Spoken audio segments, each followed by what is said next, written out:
Occasion ఏదైనా location ఎక్కడైనా తెలుగువారి వేడుక అంటే ఆలివ్ మిఠాయి ఉండాల్సిందే. సుమన్ టీవీలో మీ బిజినెస్ ప్రమోషన్స్ కోసం ఈ కింది నెంబర్ను సంప్రదించగలరు.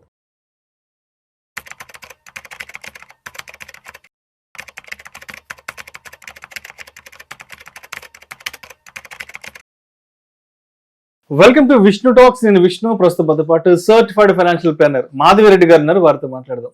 నమస్తే మాధవిరెడ్డి గారు. నమస్తే అండి. Welcome to Vishnu talks. Thank you. Madhavi Reddy గారు, ఒకసారి బంగారం వెండి ధరల గురించి మాట్లాడుకుందాం.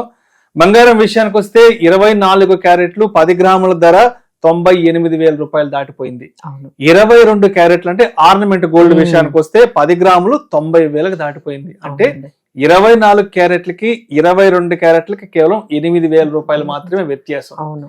అండ్ సిల్వర్ విషయానికి వస్తే సిల్వర్ లాస్ట్ 10-15 డేస్ వరకు 1 మంత్ బ్యాక్ వరకు 1,05,000 1,06,000 వరకు వెళ్ళింది కేజీ.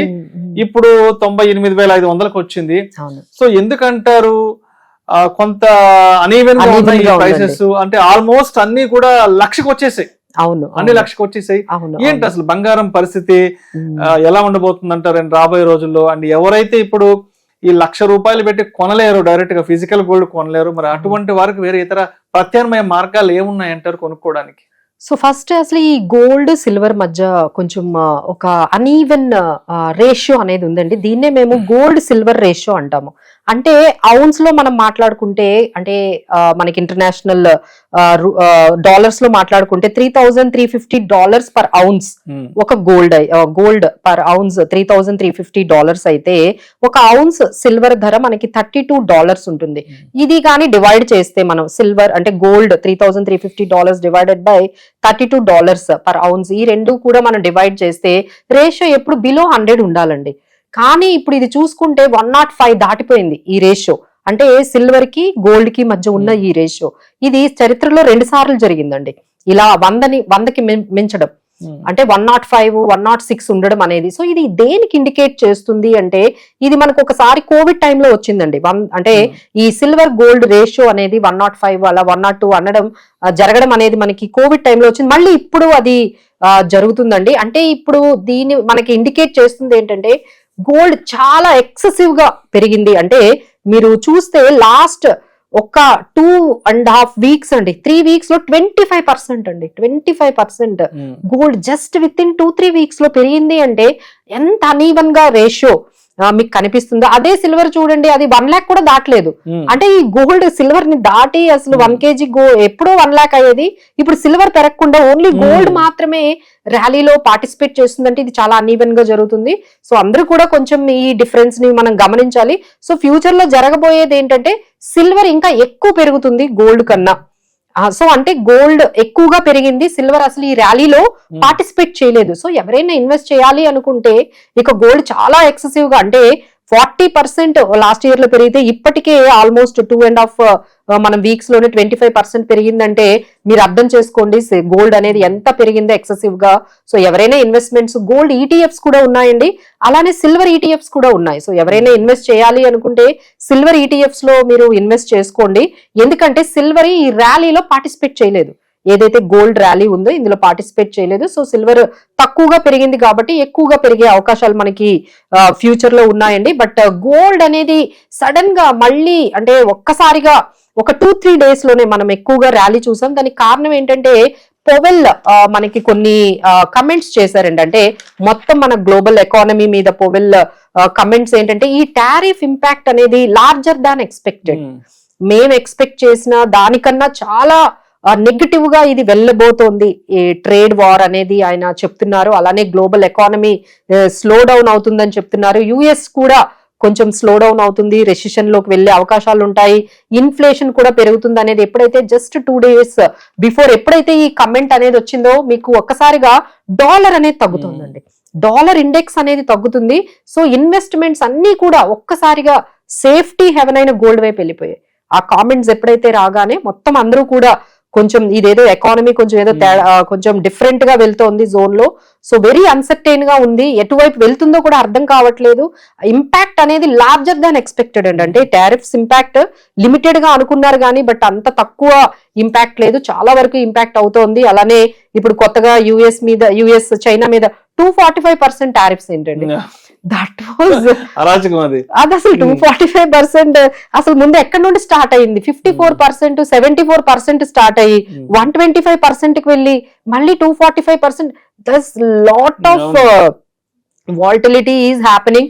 సో అందుకని ఇక అందరూ కూడా ఇక సేఫెస్ట్ హెవెన్ అయిన గోల్డ్ వైపు వెళ్ళిపోయినట్టుగా, అంటే ఇన్వెస్ట్మెంట్స్ అంటే డాలర్ లో అయినా అప్పుడు కొంతమంది ఇన్వెస్ట్మెంట్ చేసే వాళ్ళండి. ఇప్పుడు డాలర్ కూడా కొంచెం డాలర్ ఇండెక్స్ కూడా ఎప్పుడైతే డ్రాగ్ అవుతుంది ఇంకో ఆప్షన్ లేదు, ఇంక ఎక్కడ పెట్టాలి కొంతవరకు ఈ మనీని, ఈ మొత్తం టర్మాయిల్ అంతా సెటిల్ అవ్వడానికి, డస్ట్ అంతా సెటిల్ అవ్వడానికి టైం పడుతుంది. అంతవరకు ఎందులో పెడదాము అనే దానికి సమాధానంగా ఇప్పుడు గోల్డ్ అనేది కనిపిస్తుంది.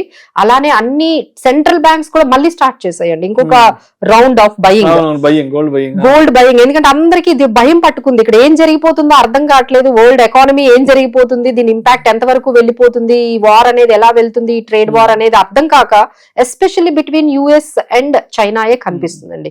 మిగతా వాళ్ళందరూ కూడా సెటిల్ అయ్యి వాళ్ళతో ఏదో ఒకటి ట్రేడ్ అగ్రిమెంట్స్ చేసుకుందాము అనే మూడ్ లో ఉన్నారు కానీ, but because these are all largest economies కదా. ఎప్పుడైనా ఇద్దరు పెద్ద వాళ్ళు గొడవ పడితే ఎట్లా ఉంటుందో అంత ఇంపాక్ట్ అందరికీ కూడా నెగిటివ్ గా వెళ్తుంది. అలానే 2 లార్జెస్ట్ ఎకానమీస్ అయిన యుఎస్ చైనా ఎప్పుడైతే ఇట్లా ఈ ట్రేడ్ వార్ లో ఎంత దీనిగా వెళ్తూ ఉన్నారో, సో దాని ఇంపాక్ట్ అయితే గ్లోబల్ ఎకానమీ స్లో డౌన్ అంటున్నారు. అందుకనే మనకి క్రూడ్ కూడా $66 కి పడిపోయిందండి. దీస్ ఆర్ ఆల్ ఇండికేటింగ్, అంటే గోల్డ్ పెరగడం, క్రూడ్ అనేది ఎప్పుడైతే పడిపోతుందో ఎకానమీ స్లో డౌన్ అవుతుంది అనేది దాని ఫస్ట్ ఇండికేషన్ అండి. So this is how the gold is going up. So it will take time. అదే మీరు అన్నట్టుగా 1 lakh అయితే ఇంకెంతలే అంటే 1 lakh అవ్వడానికి ఒక $1,500 తేడా అంతే. ఆల్మోస్ట్ 98,500 700 వచ్చేస్తుంది కాబట్టి ఇంకొక 1,500-1,600 లక్షకి వెళ్ళిపోతుంది. సో మేము అనుకున్నాము సెన్సెక్స్ ఇప్పుడు 78,000 ఉంది, అప్పుడు 1 lakh అవుతుంది అనుకున్నాం. గోల్డ్ ఏమో ముందు రేస్ లో ఫస్ట్ నేనే ఉన్నాను అన్నట్టుగా గోల్డ్ 1 lakh అనేది మేబీ నెక్స్ట్ వీక్ లో మనం చూడొచ్చు 2-3 days లో. సో ఇది ఇప్పుడు మాధవిరెడ్డి గారు, ఇప్పుడు బంగారం ధరలు అనేవి స్టాక్ మార్కెట్ హెచ్చులు తగ్గుల మీద డిపెండ్ అయి ఉంటుందని అందరికీ తెలిసిందే. అంటే స్టాక్ మార్కెట్ బాగా ర్యాలీ అవుతున్నప్పుడు, మార్కెట్ లో బాగా బుల్ ర్యాలీ ఉన్నప్పుడు బంగారం ధరలు తగ్గుతాయి. మార్కెట్ బాగా ఫాల్ లో ఉన్నప్పుడు, కొంత క్రాష్ వాలటాలిటీలో ఉన్నప్పుడు బంగారం ధరలు పెరుగుతాయి అనేది ఇది మార్కెట్ లో ఉన్న అందరికి ఈ టెక్నికల్స్ తెలుసు. కాబట్టి ఇప్పుడు మనం లాస్ట్ 4 days చూస్తే మార్కెట్ లో కూడా కొంత ర్యాలీ, కొంత పాజిటివ్ ర్యాలీ స్టార్ట్ అయింది. కాబట్టి ఈ ర్యాలీ కనుక కంటిన్యూ అయ్యి మార్కెట్ ఒక 80, 82, 83 దగ్గరకు వస్తే, ఒకవేళ అంటే అక్కడ దగ్గర రాగలిగితే మళ్ళీ బంగారం ఏదైనా కొంత వెనక్కి వచ్చే అవకాశం ఉందంటారా? సో ఇది నాట్, ఎందుకంటే గోల్డ్ అనేది ఇంటర్నేషనల్ కమోడిటీ, మన ఇండియన్ కమోడిటీ కాదు. సో ఇంటర్నేషనల్ అంటే మన ఇండియా ఒక్కటేనండి 6.5% లాస్ట్ వీక్ ఇండెక్స్ పెర్ఫార్మెన్స్ అనేది కనిపించింది. బట్ వేరాజ్ యుఎస్ ఇంకా తగ్గింది, అలానే చైనా మార్కెట్స్ ఇంకా డౌన్ లో ఉన్నాయి. అలానే మనకి వేరే మార్కెట్స్ లైక్ వియత్నాం గానీ మిగతా కంట్రీస్ అన్ని కూడా వాళ్ళు ఈ ట్రేడ్ వార్ ఏదైతే ఈ మార్కెట్స్, ఈక్విటీ మార్కెట్స్ డౌన్ అయ్యాయో అవన్నీ అంత రికవరీ కనిపించలేదండి. రికవరీ జస్ట్ 2-3%, కొన్ని అయితే 1% కూడా రికవరీ రాలేదు.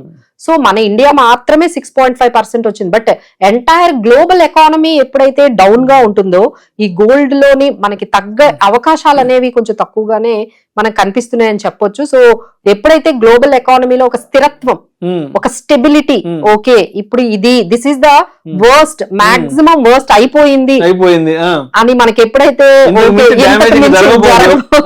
అనేది ఎప్పుడైతే ఒక క్లారిటీ వస్తుందో అప్పటి వరకు ఈ గోల్డ్ అయితే తగ్గేటట్టు అయితే కనిపించట్లేదండి. Because gold is increasing because of uncertainty.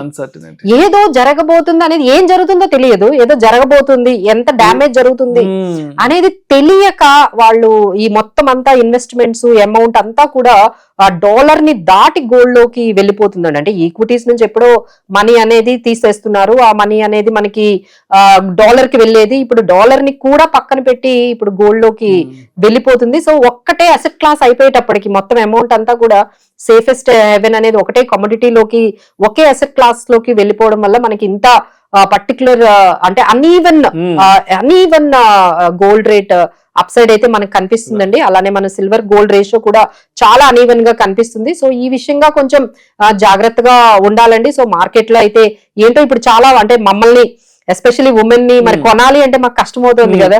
So 18 క్యారెట్లు అంట, 14 క్యారెట్లు అంట, ఏవేవో మార్కెట్ లో నడుస్తున్నాయండి. లైక్ మనందరికీ తెలిసింది 24, 22 అయితే ఇవి గోల్డ్ బిస్కెట్స్ ఇవి ఉంటాయి. 22 అయితే మనం లేదండి, ఇప్పుడు షాప్ వెళ్తుంటే వాళ్ళు 18 క్యారెట్ 14 కూడా వచ్చేసి, ఎందుకంటే కాస్ట్ అందరూ 22 క్యారెట్స్ అఫోర్డ్ చేయలేరు కాబట్టి Afford కొంత చేయలేరు. తగ్గిస్తున్నారు వాళ్ళు అవునండి, కూడా. ఇప్పుడు 22 Silver jewelry కూడా క్యారెట్ ఈ మధ్య విపరీతమైన క్రేజ్ వచ్చేసింది. క్రేజ్ వచ్చేసింది. ఇది మరి ఇవన్నీ ఆల్టర్నేటివ్స్ అన్నమాట. మాకు ఇవన్నీ కొంచెం ఎందుకంటే 90,000 10 గ్రామ్స్ అంటే అసలు ఎక్కడ కొనుక్కోగలరండి. సో ఇంట్లో మ్యారేజెస్ మొత్తానికి మహిళలకైతే బ్యాడ్ న్యూస్. బ్యాడ్ న్యూస్ అండి, చాలా బ్యాడ్ న్యూస్ అనే ఉంది. అదేమో తగ్గుతుందేమో అని చెప్పి అందరూ కూడా అడుగుతూ ఉన్నారు. బట్ మాకైతే మొన్న ఈ మధ్య ఏవో రూమర్స్ వచ్చాయి 56,000 55,000 ఆ మధ్య అయితే వారం క్రితం ఏందో అర్థం అర్థం కాదు. 50,000, అప్పుడు మేము 50,000. అందరికీ క్లియర్ చేసాం, సిచ్యువేషన్ అయితే అట్లా ఏమీ గోల్డ్ తగ్గేటట్టుగా అయితే కనిపించలేదు. సో గోల్డ్ తగ్గాలి అంటే ముందు గ్లోబల్ ఎకానమీ సెటిల్ డౌన్ అవ్వాలి. ఈ ట్రంప్ ట్రేడ్ టారిఫ్స్ యాక్ట్ ఇదో 90 డేస్ ఉంది కదండి పాజ్. అవును. మళ్ళీ 90 డేస్ అయిన తర్వాత మళ్ళీ ఓపెన్ అవుతుంది కదా. మళ్ళీ ఓపెన్ అయిన తర్వాత మళ్ళీ ఎలాంటి సిచ్యువేషన్ వస్తుందో, సో ఇవన్నీ కూడా అర్థం కాని సిచ్యువేషన్ ఉన్నంత వరకు గోల్డ్ అయితే అందరూ అడుగుతున్నట్టుగా తగ్గిపోతుందేమోనని తగ్గే అవకాశాలు అయితే ఒక 1-2 months వరకు కనిపించట్లేదండి. Thank you so much Madhu Reddy గారు. Thank you.